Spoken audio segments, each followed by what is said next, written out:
Assalamualaikum warahmatullahi wabarakatuh. Waalaikumsalam warahmatullahi Kamu wabarakatuh. ulanyo insyaAllah daripada pihak imam Ikatan Muslimin Aceh Mendaulat.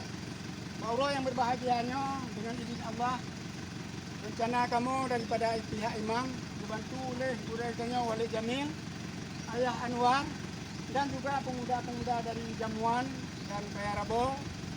InsyaAllah kamu ulanyo biakba ala kadar bantuan kemanusiaan.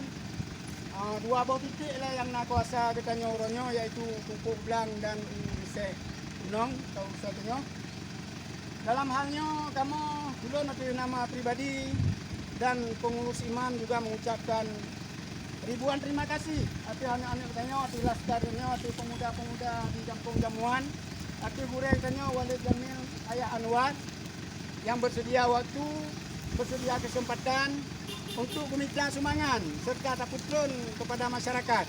Maka dalam halnya ala kadar daripada kemampuan kamu selanjutnya mohon doa restu, doa keselamatan daripada kaum muslimin hamba Allah semua yang terkena musibah di Aceh.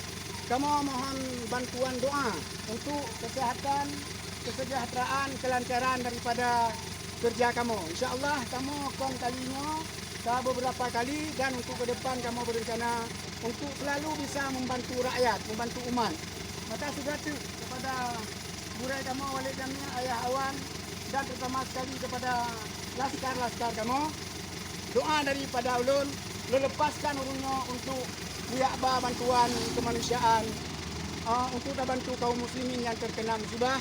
Mudah-mudahan mendapatkan pahala daripada Allah Subhanahu Wa Taala dan dukungan besar, dukungan yang luas daripada masyarakat luas kepada anak-anak kamu para laskar imam. Allah Akbar. Allah Akbar. Allah Akbar. Allah Akbar. Allah Akbar. Allah Akbar. Selamat menjalankan tugas.